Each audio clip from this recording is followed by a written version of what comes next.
नमस्कार, cinema hall में आपका स्वागत है। मैं अजय ब्रह्मात्मज। आज मट्टू की साइकिल का रिव्यू। मट्टू की साइकिल प्रकाश झा की फिल्म है। इसे एम गनी ने निर्देशित किया है और इसके निर्माता हैं सुधीर भाई मिश्रा। यह फिल्म थिएटर में लगी है, आप जाकर देख लें। 16 सितंबर को रिलीज हुई है और यह फिल्म प्रकाश झा की प्रतिभा के एक अद्भुत आयाम का परिचय देती है। हालांकि इसकी एक झलक उन्हीं की फिल्म गंगा जल में हम देख चुके हैं, जहां वे प्रियंका चोपड़ा के साथ आए थे एक सिपाही की भूमिका में। लेकिन इस बार एक पूरी भूमिका उनको मिली है। वे लीड हैं इस फिल्म के और उन्होंने अपने किरदार मट्टू को इतने शानदार तरीके से निभाया है, जिससे पता चलता है कि आज तक वह ग्रामीण जीवन, वह मध्यवर्गीय जीवन उनके नसों में है। वे उसे बहुत अच्छे तरीके से, भाव से, अनुभव से और अभिव्यक्ति से जाहिर करते हैं इस फिल्म के अंदर।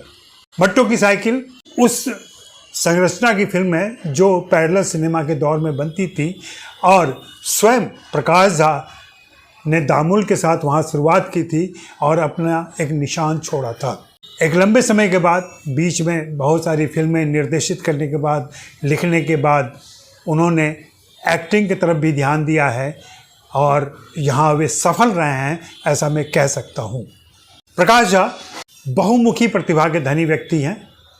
पेंटर रहे, उसके बाद फिल्में बनाई, डॉक्यूमेंट्री फिल्में बनाई पहले, फिर फीचर फिल्में बनाई, फिल्में लिखी भी, निर्देशित भी की और मैंने स्वयं देखा है कि वे कलाकारों को अपने सेट पे किस तरीके से तैयार करते हैं उनकी भूमिकाओं के लिए। निश्चित रूप से अभिनय के बीज उनके अंदर थे, जिसे अब जाकर पुष्पित पल्लवित होने का मौका मिल रहा है। हालांकि वे बहुत ही व्यस्त हैं। वे एक साथ फिल्म मेकर हैं, आजकल सीरीज़ भी बना रहे हैं, डॉक्यूमेंट्री फिल्म मेकर हैं, कारोबारी हैं, बीच में राजनीतिज्ञ भी रहे। जिंदगी के विभिन्न क्षेत्रों में अपनी प्रतिभा की आजमाइश उन्होंने की है। कहीं वे बहुत सफल रहे, कहीं कम सफल रहे। एम गनी की यह फिल्म मट्टू की साइकिल मट्टू की कहानी कहती है। मट्टू जो अपनी साइकिल पर निर्भर करता है अपनी बीवी और 2 बच्चियों की परवरिश के लिए, और कैसे साइकिल उसकी ज़िंदगी का एक अटूट हिस्सा बना हुआ है और फिर वही साइकिल जब उससे किसी वजह से छूट जाता है, टूट जाता है, तो फिर उसकी ज़िंदगी में क्या क्या चीज़ें घटती हैं। इस फिल्म का नरेशन बहुत ही साधारण तरीके से रखा गया है और लगभग ये पैरेलल सिनेमा की ही याद दिलाता है। कम लागत में बड़ा वक्तव्य करने की, कहने की कोशिश है यह, और मैं एम गनी को धन्यवाद दूंगा।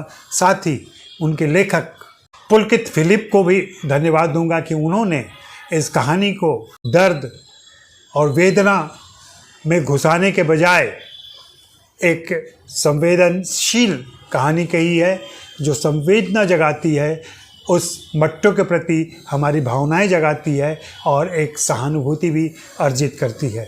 यह फिल्म थिएटर में लगी हुई है, आपके आसपास लगी हुई है।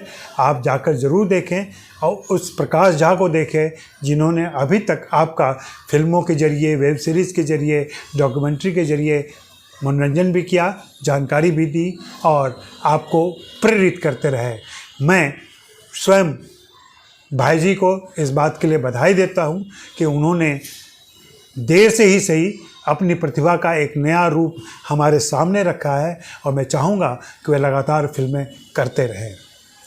शुक्रिया, मेहरबानी, धन्यवाद।